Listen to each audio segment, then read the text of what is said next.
다시 한번 오늘 주일 예배에 참석하신 여러분들을 주님의 이름으로 환영하고 축복합니다. 오늘은 이제 데살로니가 후서입니다. 여러분 이제 지도를 다시 한번 보시면요. 바울이 이제 로마에 가기 전에 3번의 전도 여행을 했어요. 그러니까 선교를 한 거죠. 1차를 했고 1차 때는 주로 이제 터키, 튀르키예 지역 그쪽을 했다면 2차는 거길 더 확장해서 하려고 했다가 하나님께서 그의 길을 이제 계획을 바꾸셔서 이제 유럽으로 발걸음을 옮기게 하셔요. 그래서 첫 번째로 간 곳이 이제 두 번째 이제 전도 여행 때예요. 빌립보. 이제 그쪽에서 시작을 해서 복음을 전하게 하셨는데 거기서 고난이 있게 되죠. 그래서 감옥에 갇히기도 하고 그러나 그 고난을 통해서 한 교회가 세워지는 계기가 되고 또 거기서 더 이상 견딜 수 없어서 이제 피하지요. 그래서 온 곳이 이제 데살로니가예요. 데살로니가. 오늘 이제 우리가 데살로니가 지난주 전서 후서 이렇게 돼 있는데 사실 거기서도 오래 있지 못해요. 핍박 때문에 결국은 보석금을 내고 더 이상 이제 이쪽 지역으로 오지 말아라 하면서 이제 가게 되지요. 그래서 그렇게 데살로니가를 가게 되고, 그래서 밑에 쪽으로 이제 베레아를 거쳐서 그 다음에 이제 아테네에 있다가 아테네에서 다시 이제 고린도로 가게 되지요. 바울이 그래서 그 아테네에 머물렀을 때 데살로니가 교회가 궁금한 거예요. 잘 있는지. 그래서 아테네에서 디모데를 보냅니다. 가서 데살로니가 교회 소식 좀 알아와라. 그게 이제 전서예요. 데살로니가 전서. 그래서 디모데가 이제 가서 그 교회 소식을 이제 이제 오는데 그때 받아서 디모데가 이제 데살로니가 교회 소식을 들은 장소는 어디냐면 고린도에서 바울이 있을 때 이제 디모데가 그곳에 와서 데살로니가 교회가 이렇습니다. 그 교회에서 봤는데 지난주에 이제 말씀드린 것처럼 그 교회는 믿음의 그런 행위들을 하는 교회입니다. 그냥 말로만 사랑하는 교회가 아니라 사랑의 수고가 있었습니다. 막 전염병 때문에 사람들이 다 죽어나가고 다 도망가고 아무도 돌보는 사람이 없는데 그 교회 성도들은 그 전염병, 역병 가운데서도 사람을 찾아가서 그들을 돌보고 치료해주고 이러한 사랑의 수고를 하는 교회입니다. 그리고 그들이 그렇게 할 수 있었던 것은 예수 그리스도에 대한 소망이 확실합니다. 그 소식을 고린도에서 이제 전해주죠. 그리고 이제 바울은 고린도에서 이제 에베소로 또 그 선교 지역을 넓혀가게 돼요. 그리고 이제 그 에베소에서 이제 또 어느 교회를 바라보면서 고린도 교회를 바라보면서 편지를 쓴 게 이제 고린도 전서 후서가 됩니다. 그러니까 이게 2차 전도 여행 때 이야기인데 오늘은 우리가 이제 데살로니가 후서를 보게 되는데요. 그렇게 하면서 이제 바울과 실로아노와 디모데가 하나님 우리 아버지와 주 예수 그리스도 안에 있는 데살로니가 사람의 교회에게 이 편지를 씁니다. 그러니까 고린도에 머물렀을 때에 또 다시 이제 후서 이 두 번째 편지를 보내는데요. 이때가 전서를 보내고 나서 한 2달에서 3달 정도 후예요. 소식을 이렇게 받고 이렇게 또 소식을 들었는데 그게 아직 해결되지 않은 문제. 오늘 여기 3가지 얘기를 했잖아요. 여전히 핍박이 심하구나. 그러니까 그 가운데서 이게 왜 우리 가운데 이런 어려움이 있지? 또 하나는 이단들이 당신들이 이미 주님께서 재림을 이 땅에 오셨는데 당신들만 버림받은 거야. 그래서 핍박이 있어. 이렇게 잘못 가르치는 사람들이 있고 또 그러다 보니까 돼요. 꼭 굳이 이렇게 지금 일을 열심히 할 필요 없어. 이제 곧 끝나 하면서 자기의 삶을 그냥 막 사는 그런 여러 가지 문제로 인해서 데살로니가 교회 성도들은 헷갈리기 시작한 거예요. 그도 그럴 것이 이 교회가 바울이 데살로니가에 한 달이나 많아야 2달 정도 머물다가 쫓겨난 거잖아요. 그러니까 그 교회가 정말 이 시작할 때 정말 하나님 말씀하셔서 드디어 하나님의 종을 보내주셔서 우리가 진짜 하나님 복음을 접하나 보다 했는데 뭐 최소 한 달, 두 달 만에 이 목회하셨던 분이 쫓겨나니까 얼마나 그들이 그 안에서 힘겹게 시작했겠어요. 그럼에도 불구하고 믿음의 행위가 나타나고 사랑의 수고가 나타나고 예수 그리스도에 대한 소망 안에 가득 찬 걸 보면요, 이들이 그 어려운 상황 가운데 얼마나 핍박이 있겠어요. 아니, 바울을 쫓아낼 정도면, 그리고 이 사람들이 세상을 시끄럽게 하는 자다, 소란케 하는 사람들이다, 이러면서 바울을 쫓아냈거든요. 그 가운데서 신앙생활 한다는 거 쉽지 않은데 정말 그들은 그 가운데서 모여서 말씀 읽고 묵상하고 또 공부하고 바울이 가르쳐준 것 그 짧은 시간이었지만 얼마나 열심히 했는지는 눈에 선합니다. 그런데도 여전히 흔들리는 부분이 있는 거예요. 그러니까 그런 가운데 이제 바울이 그들에게 이제 다시 한번 그 교회가 정말 든든히 서기를 바라는 마음으로 이제 세우는 것이죠. 그러면서 3절에 형제자매 여러분, 우리는 여러분을 두고 언제나 하나님께 감사를 드릴 수밖에 없습니다. 바울이 생각할 때는 너무 안타까운 교회예요. 뭐가 거기가 막 흔들려서가 아니라 그냥 자기가 한두 달밖에 머물지 못했던 그러한 아쉬움도 있고, 그냥 마치 어린아이를 방치해놓고 내버려놓고 자기만 나온 것 같은 그러한 안타까운 마음들이 그냥 그 안에 너무 있는 거죠. 그러니까 그 교회를 생각할 때마다 다른 교회보다도 더 저 교회가 정말 잘 섰으면 좋겠는데 하는 그러한 마음들이 늘 있는 거예요. 그런데 디모데를 보냈을 때 들려오는 소식은 뭐예요? 잘하고 있다는 거예요. 잘해도 너무 잘하고 있는 거예요. 그러니까 이 교회를 생각할 때마다 너무 하나님 앞에 감사해요. 왜냐하면 이건 자기가 한 일이 아닌 거예요. 하나님께서 자기를 통해서 하나님이 일하신 게 보여지니까 사람이 힘을 얻는 건 바로 여기에 있습니다. 하나님의 역사들이 나타나는 모습들을 볼 때, 그래서 제가 좋아하는 찬양 중에 하나가 내 눈 주의 영광을 보내거든요. 내 눈 주의 영광을 보내 우리 가운데 계신 주님. 그게 뭐예요? 내 눈 주의 영광을 본다는 게 뭐야? 한 분을 통해서 주님만이 하실 수 있는 일이 드러나는 게 주의 영광이에요. 주님 영광이라는 것은 영광스러운 광채, 하나님의 빛이거든요. 정말 저 위기 가운데 저 바꿔주셔야 될 것 같아요. 저기 안 나오나 봐. 이제 배터리가 다 돼서 그런지 확인하셔서 좀 전해주시고요. 그런 가운데 정말 저분이 힘겨운 상황, 어려운 상황 가운데서도 신앙을 굳건히 지키고 성장해 나가고 말씀 안에 사는 모습을 보니까 그는 사람이 하는 거겠어요? 뭐 누가 뭘 해서 억지로 한다고 되겠어요? 하나님이 그 안에서 일하시는 게 막 보이는 거야. 그럴 때요, 얼마나 기쁜지 몰라요. 그럴 때 부를 수 있는 찬양이 그거예요. 주님, 내가 주의 영광을 지금 보고 있습니다. 저 집사님을 통해서, 저 성도님을 통해서, 저분을 통해서 주님의 영광을 내가 지금 보고 있습니다. 우리 가운데 계신 주님을 내가 보고 있습니다. 바울의 고백에 이게 그 데살로니가 교회를 보면 너무 안타까운, 잘 자랐으면 좋겠는데 마치 어린아이를 그냥 홀라 이렇게 떼어놓는 그런 것처럼.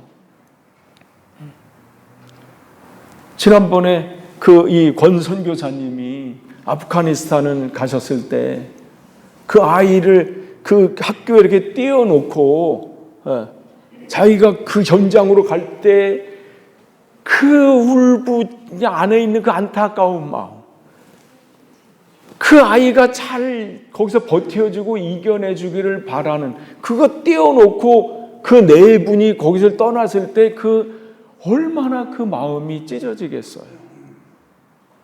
그 마음인 거예요, 지금 그 마음. 그런데 잘하고 있다. 그러니까 하나님 앞에 감사하는, 하나님이 하셨습니다. 하나님께서 하신 것입니다. 이게 우리의 찬양이에요. 찬양은 노래 부르는 시간이 아니에요.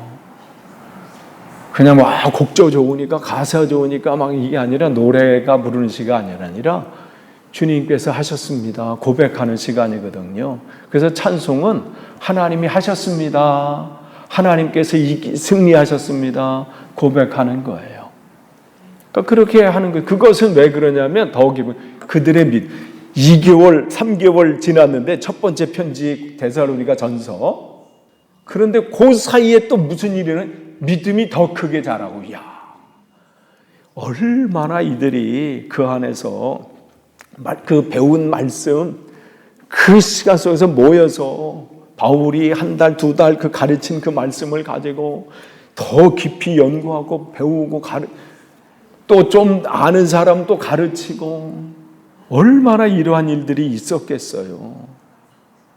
그러니까 그 가운데 그들의 믿음이 막 지금 자라고 있고, 그 믿음이 자라고 있는 것을 어디서 또 볼 수 있어요? 그들에게 서로에게 베푸는 사랑이 더욱 풍성해 가고. 그들의 믿음의 성장은 어디서 보면 알 수 있냐면요, 성도 간의 그 베풀으시는 그 사랑 안에서 보면, 아, 이들의 믿음이 성장하고 있구나, 올바른 방향으로 진행되고 있구나, 이것을 알 수 있어요.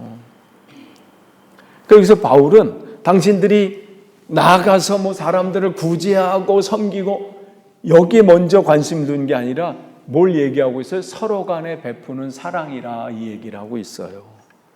근데 우리를 보면요, 저도 그럴 때가 많아요. 잘 아는 사람에게 무례할 때가 많아요.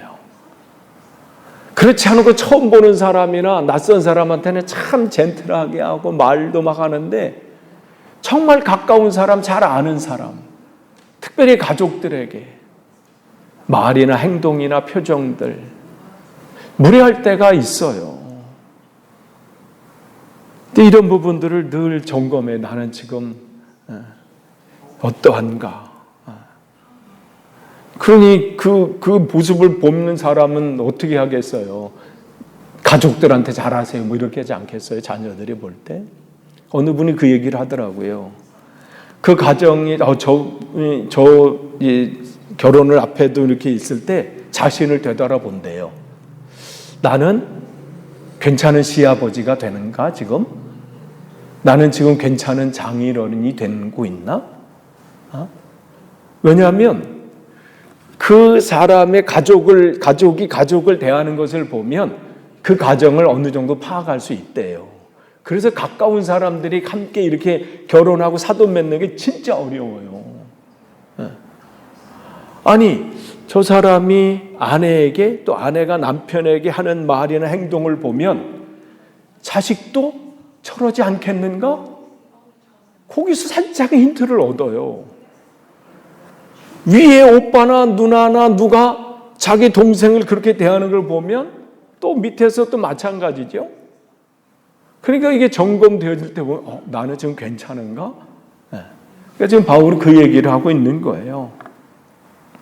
근데 우리는 교회 안에 더 다른 사람보다는요, 우리 안에 있는 사람들에게 더 친절하고 더 섬기고 더 나눔이 필요한데, 이 데살로니가 교회는 걸어가고 있다는 거예요. 그러니까 바울이 이걸 볼 때마다 너무 기쁜 거예요. 너무 감사한 거예요. 자기가 뭘 대단히 한 건 없는데 그냥 하나님이 내가 전한 그 짧은 시간 동안의 그 말씀의 그 시간들을 통해서 그들에게 그냥 폭포수 같은 말씀으로 채우시고 막 그 안에서 변화시키시고, 그러니까 하나님의 능력의 말씀, 하나님의 말씀은 그냥 그 검과 같아서 양이 하나님의 역사하심은 우리가 어떻게 생각할 수가 없어요. 그러니까 우리가 내가 이렇게 전한다고 해서 내가 뭐 이렇게 한다고 그래서 무슨 일들이 나타날까 염려하지 마세요.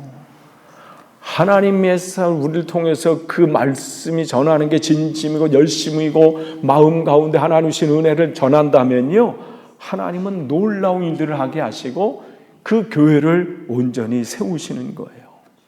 그런데 여기 믿음이 크게 자라고 이렇게 얘기하고 있는데, 그게 뭐냐면 그 전에 데살로니가전서 3장 6절에 보면 디모데를 통해서 이미 전해 들은 거예요. 여러분의 믿음과 사랑의 기쁜 소식을 전해 줬습니다. 그러니까 디모데가 돌아와서 그 교회의 소식을 전한 거예요. 그 교회 보니까요, 믿음이 지금 막 염려하지 않으셔도 돼요. 지금 믿음이 막 자라고 있고요. 서로 간에 서로 격려하면서 위로하면서 세워주고, 연약한 사람이 있다고 함부로 대하지 않고, 내가 저 사람의 과거를 아는데 이런 게 아니라 과거가 어떻게 할지라도 예수 그리스도 안에서 우리 지체로 들어왔으면 과거는 잊어버리고 그를 더 섬기고, 또 누가 그런 소리로 쑥덕거리면 차단시키고, 그를 어떻게 더 보다듬어서 믿음이 자랄 수 있도록 해주고, 이러한 소식들을 나에게 디모데가 전해 주었습니다. 그런데 지금 그 소식을 전해준 그 소식이 계속해서 지금도 들리고 있다는 것이죠. 그러니 이보다 더 큰 감격이 어디 있겠어요. 이런 소식을 들으면 아무것도 안 먹어도 배부를 것 같아. 그러니까 이러한 소식을 지금 전하고 있는 것이죠. 그러니까 근데 여기 보면 여러분의 믿음이 크게 자라고 이렇게 돼 있어요. 여기서 크게 자라고 한다, 이건 뭐냐면요, 바울이 이 신약 성경에 이 자란다 이런 단어들 여러 군데 이렇게 쓰고 있는데, 유독 여기서는 이 본문에 맞는 이 단어, 요 한 단어만 한 번만 나와요. 이 단어가 뭐냐면요, 자라되 엄청 자란다, 이런 의미예요. 자라되 그냥 자라나 보다 이런 얘기하는 게 아니라 지나치게 증가한다, 지나치게 자란다. 그러니까 지금 데살로니가 교회가 짧은 기간인데요, 믿음의 성장이 지나칠 정도. 그러니까 기대는 바울이 그래도 이 정도만 자라도 정말 잘한 것인데, 그 교회 소식을 들었는데 지금 막 지나칠 정도로, 그 정도로 지금, 그러니까 바울이 지금 이 편지를 볼 때는 벅찬 감격이 이 단어 속에 담겨져 있어요. 바울이 많은 교회에 대해서 그들의 신앙이 자라고 믿음이 자란다 이런 단어를 사용하고 있는데요, 여기서 유독 이 데살로니가 교회만 특별한 단어를 쓴 거예요. 이 교회는 정말 내 기대 이상으로 지금 자라고 있습니다. 그렇게 지금 성장하고 있습니다. 그렇게 되는 것이죠. 그러니까 영어 성경 보세요. 여기 growing more and more예요. 자라는데 거기다 또 계속 지금 이게 한 번 자라다가 멈춘 게 아니라 계속해서. 그러니까 바울이 이 교회를 생각하니까, 근데 이 바울의 마음이겠어요? 이게 하나님이 바울을 통해서 가진 하나님의 마음이시겠지요. 데살로니가 교회를 바라보면서 너무 흐뭇한 거예요. 그러니까 하나님의 흐뭇한 포인트는 다른 데 있지 않아요. 우리가 그 신앙이 연약한 가운데서, 성경이 어려운 상황 가운데서도 그 안에서 자라나고 있고 서로 간에 격려하는 그 모습을 볼 때 하나님은 그것을 흐뭇해 하신 거예요. 내가 가진 것이 중요하지 않습니다. 건강 여부가 중요하지 않아요. 배운 학식이 많냐면 전혀 하나님은 관심이 없으세요. 그 신앙이 잘 자라고 있는가. 그러면서 어떻게 해요? 거기에 사랑이 더욱 풍성해 가고 있습니다. 이게 이 데살로니가 교회를 향한 바울의 원래 그 전에 이 후서를 쓰기 전에 먼저 보낸 편지에 바울의 기도 제목이었어요. 3장 전서 첫 번째 보낸 편지 3장 12절에 보면요, 그 교회를, 디모데를 보내면서 그 교회가 하나님 잘 자라기를 원합니다 하면서 거기에 뭐라고 편지를 보냈냐면, 여러분을 사랑하는 것과 같이 주님께서 여러분끼리 서로 나누는 사랑과 모든 사람에 베푸는 여러분의 사랑을 풍성하게 하고 넘치게 해주시기를 빕니다. 그러니까 믿음도 잘하지만 그 성도 간의 서로 간의 교제와 그 안에 섬김과 나눔과 서로 간의 사랑의 수고가 넘치기를 바울은 그 교회를 생각할 때마다 중보기도하는 거예요. 그 교회를 놓고 하는 기도의 제목인데 이 소식이 들린 거잖아요. 기도가 응답이 된 거야. 이보다 더 큰 기쁨이 어디 있겠어요. 사랑이 풍성한, 어느 영상을 이렇게 보니까 어느 남편에게 어느 사람이 질문을 했어요. 당신 주말 내 당신하고 함께 누구랑 주말에 보내고 싶으십니까? A 당신의 Y 이렇게 하는데 어떻게 해요? 바로 삐삐삐삐 이러는 거야. Y까지만 나왔는데 Y 했는데 갑자기 B가 뭔지도 모르는데. 그러니까 우리가 정말 교회 성장의 시작은 다른 데 없는 것 같아요. 교회 성장은 내 믿음의 성장도 있지만 그 믿음의 성장이 어떻게 해요? 나와 가까이 있는 사람으로 인한 사랑을 베푸는 그 자리. 근데 성도들의 입에서 어떤 말이 나오느냐를 보면 그 교회를 어느 정도 파악할 수 있어요. 그 입에서 어떠한 이야기들이 나오는가? 여러분의 가정에서 우리의 입에서, 자녀들의 입에서 또 어떤 말이 나오는가? 이런 부분들이 있지요. 근데 이제 바울은 디모데를 통해서 그 소식을 들었는데 또 소식이 오냐면 그 교회가 서로에게 베푸는 사랑이 점점 풍성해져 간다. 그런데 이러한 믿음이 자라고 풍성해지는 게 그냥 평안한 상황에서는 뭐 그럴 수도 있어요. 그것도 사실은 어렵지요. 근데 이 교회가 지금 어떻게 해요? 박해 가운데 있대요. 여러분이 견디고 있는 모든 박해와 환난 중에서 평안한 가운데서도 믿음이 자라는 게 쉽지 않고요. 서로 간의 사랑의 수고를 하는 게 쉽지 않아요. 그런데 지금 이 교회는 어떻게 해요? 그 데살로니가 지역이요. 지난주도 말씀드렸지만 한 12만 명의 사람들이 모여 사는 지역이고 거기에 5명의 이 공무원들이 다스리고 있기 때문에 조금만 왕이 로마에 거슬리는 행동이나 집회나 모임을 가지면 심각하게 보고 그것을 그냥 둘 수가 없는 상황이에요. 거기다가 예수 그리스도를 왕이라고 고백하고, 아니 왕은 로마 황제밖에 없는데 예수 그리스도가 우리의 왕이라고 고백하는 그러한 집단들, 그런 모임을 보는 것을 그냥 볼 수도 없고, 또 그렇게 바울을 쫓아냈던 그런 유태인들이 계속해서 그들의 일거수일투족을 보면서 저것들이 한번 걸리기만 해봐라 하는 정도로 굉장한 핍박이 있는 그러한 상황들이에요. 그런 가운데 거기는 이끌어줄 리더십, 어떤 대단한 바울과 같은 어떤 사람도 존재하지 않아요. 그런 가운데서도 이 신앙을 지킨다는 게요, 쉽지 않은 가운데 있는 거죠. 그러니까 그들이 정말 복음에 대한, 바울이 그 전해준 그 복음에 대한 철저한 그 이 깨달음과 그 말씀을 붙잡지 않았다면요, 이러한 일들이 나타날 수가 없어요. 그러니까 하나님의 역사는 다른 데 있지 않습니다. 내게 주어진 그 말씀을 내가 굳건히 붙잡고, 그러니까 바울이 뭐 한 달, 2달 머물면서 정말 강력하게, 그러니까 바울에게는 그런 하나님의 놀라운 은혜와 능력을 주신 것 같아요. 저에게는 그 바울과 같은 그런 능력은 없어요. 그러나 시간은 하나님이 더 많이 주어진 것 같아요. 그래서 9월부터요, 다시 우리가 다짐을 해야 될 것 같아요. 말씀을 알아야 돼요. 그래서 9월부터 식사하시고 나서 하나님 말씀을 읽고 또 배우는 시간을 가지려고 합니다. 알아야 돼요. 알아야 위기 때, 내 삶의 환난 때 이겨낼 수 있어요. 그래서 말씀을 지금 계획은 서로 이렇게 읽고, 그 다음에 거기에 대해서 저에게 질문해 주시면 읽고, 제가 그 부분에서 또 여러분에게 답해 주시고, 이러한 시간들을 우리가 일단 이렇게 해보려고 합니다. 지금 이 교회가 바로 그러한 교회였어요. 그 말씀을 붙잡고 계속해서 가르친 말씀을, 누군가 먼저 깨달은 사람이 있다면 그 말씀을 또 가르치고, 지난 금요일 날 말씀을 들으신 분들은 그 신명기 29장을 통해서 하나님 말씀하신 거잖아요. 너희들에게 하나님 말씀으로 먼저 세워지고, 거기서 끝나는 게 아니잖아요.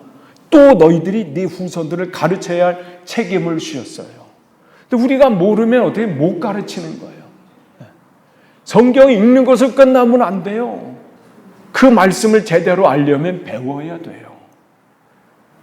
그러니까 그런 시간들이 지금 이 교회에 있었다는 것이죠. 그래서 이길 수 있었던 거예요. 그러니까 인내와 믿음으로 말미암아. 근데 인내라는 단어를 보면요, 뭘 얘기하고 있어요? 지금 고난이 그냥 일시적인 게 아니라는 거예요. 계속해서 이 교회에 임하고 있다는 것이죠. 그래서 너희가 견디고 있는 그 인내, 고린도 교회는 그 말씀 안에 온전히 뿌리를 내린 교회고, 말씀을 배우고자 하고 가르치는 자들이 있고 배우고 그 안에서 이겨내려고 하는 것이죠. 짧은 시간 동안에 바울이 있었지만 그 박해는 계속해서, 여기서 박해라고 하는 의미는요, 어떤 그 사냥개가 자기 목표물을 향해서 집요하게 달려가는 그 의미를 담고 있는 그것이 박해의 의미입니다. 핍박이라는 의미예요. 그러니까 핍박을 당한다는 것은요, 그냥 어느 정도 오다가 만나는 게 아니라 계속해서 그 먹잇감을 향해서 뭔가 달려오는 그 상태. 지금 데살로니가 교회가 그러한 상태 가운데 있다는 거죠. 그 주변에 그들을, 교회를 향한 그 적대자들이 로마인뿐만 아니라 같은 그 유대인들 안에서도 계속해서 적대자들이 그 사냥개가 그 목표를 향해서 달려오듯이 숨을 쉴 틈이 없이 그 쫓겨가는 그러한 집요하게 박해했던 그러한 교회입니다. 그러한 가운데 주님께서 그 교회들을 뭐라고 얘기하냐면요, 1장 4절에 보면 너희가 견디고 있는 그런 거예요. 견디고 있는. 그 견디고 있다는 것은 잠시 했던 게 지금 계속해서 그 안에서 이들이 견딜 수 있었던 것은 뭐냐면 이 모든 것 가운데서도 하나님의 뜻이 있겠지 하면서 그 길을 걷는 것이지요. 믿음은 평안할 때 증명되는 것이 아니라 위기 때 내 믿음이 증명이 됩니다. 여러분, 어떠한 상황 가운데서도 하나님을 사랑할 수 있습니까? 이게 내 믿음의 또 한 질문 포인트예요. 모든 장벽, 울타리가 내 삶을 지탱하고 있는 모든 장벽과 울타리가 다 무너져도 끝까지 하나님을 신뢰할 수 있는가? 고린도 이 데살로니가 교회는 그러한 교회였습니다. 하나님께서 이 데살로니가 교회를 통해서 우리 교회를 점검케 하시고 우리 한 사람 한 사람을 점검케 하십니다. 우리 교회는 어떠한 교회입니까? 왜 하나님께서 이곳에 세워주셨습니까? 신앙생활을 온전히 할 때 보면 고난이 있기 마련입니다. 근데 그 고난은요, 고난으로 끝날 수 있지만 그 고난 통해서 하나님의 살아계심을 맛볼 수 있는 기회가 됩니다. 출애굽기 12장 출애굽 앞에 두고 큰 고난이 그들 앞에 있었습니다. 그 첫 번째 아들, 또 첫 번째 것이 죽는 그 재앙을 하나님께서 10번째 마지막 재앙을 내리신다고 할 때 모든 이들에게는 그보다 더 큰 고난이 어디 있겠어요? 그런데 그 고난 가운데 하나님 피할 길을 여시지요. 어린 양의 피를 내 문설조 문인방에 다 바르면 그것이 넘어가게 될 거다. 유대인들만 넘어갔을까요? 그 말씀을 들었던 이 외국인들도 넘어갔습니다. 왜 그래요? 출애굽할 때 유대인들만 나온 게 아니거든요. 외국인들도 같이 나온 사람들이 있어요. 여러분이 그런 정말 살 수 있는 소문이 들었을 때 여러분이 옆에 있는 분들한테 안 알려주겠어요? 정말 귀한 정보 있으면요, 제 옆집에 중국분이 계시거든요. 그분들한테 알려줄 것 같아. 여러분, 지금 이 피를 안 바르면 당신 죽는데요. 이렇게 일이 일어나요. 알려주겠지요.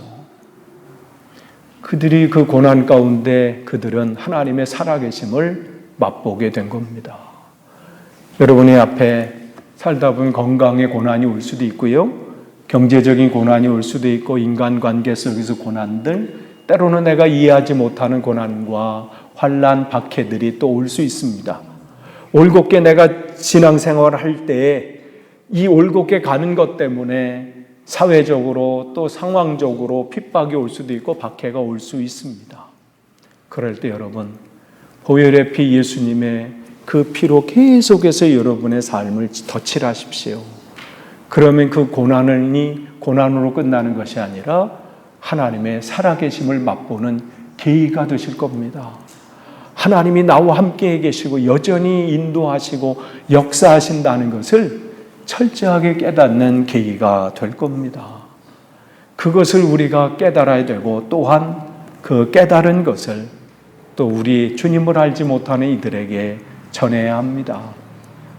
아무쪼록 저와 여러분이 이 시대의 귀한 사명 온전히 감당하기를 축복합니다. 기도하겠습니다. 하나님 감사합니다. 하나님께서 한 교회를 세우시고 그 교회를 통해서 영광 받으셨습니다. 믿음이 성장하는 교회였고 서로 간에 섬기며 하나님의 살아계심을 이웃들에게 증거하며 나타냈던 그리스도인으로 온전히 세워졌던 데살로니가 교회처럼 하나님, 우리 교회가 이 시대에 이 지역에 또 하나님의 살아계심을 증거하며 또 믿음이 성장하며 또한 서로 간에 사랑에 수고를 하고 그 사랑이 이웃들에게 넘쳐나는 하나님의 살아계심을 증거하는 교회로 온전히 세워주옵소서. 예수님의 이름으로 기도합니다. 아멘.